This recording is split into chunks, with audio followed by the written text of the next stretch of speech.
मैंने ज़िंदगी से पूछा कि ये ज़िंदगी तू सभी को इतना दर्द क्यों देती है।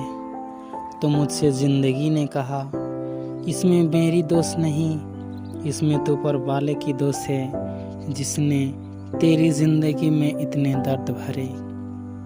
तो मैं ऊपर वाले से भी पूछ पड़ा कि हे भगवान, तूने मेरी ज़िंदगी में इतने दुख क्यों दिए, इंसानों के लिए इतना दर्द क्यों है।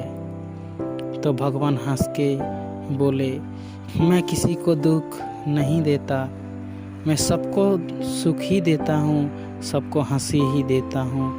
पर किसी के लिए किसी का हंसी किसी और के लिए दर्द का कारण बन जाता है। मैं कभी किसी को रुलाने की कोई गुंजाइश, कोई वजह नहीं देता। लोग अपनी ज़िंदगी अपने हाथ से ही ख़राब करते हैं और मुझे दोष दे देते हैं। ज़िंदगी की कड़वी सच्चाई तो यही है मेरे दोस्तों। अगर ज्ञान की आँखों से देखोगे तो इस दुनिया में आप कभी सुखी नहीं रहोगे। इसलिए जब भी अपने परिवार से मिलो तो उनसे उनकी तरह मिलो, ना कि किसी टीचर की तरह।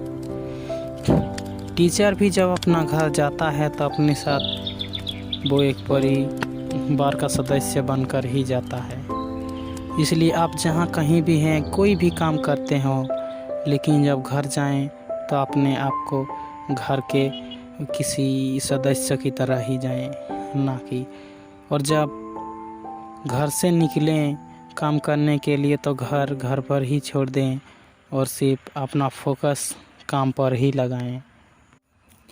ऐसा करने से आप भी खुश रहेंगे और अच्छी तरह काम भी कर पाएंगे। पर हमारी ध्यान अक्सर घर की चिंताओं में होती है, इसलिए हम जहां उपस्थित होते हैं उस काम भी अच्छी तरह नहीं कर पाते।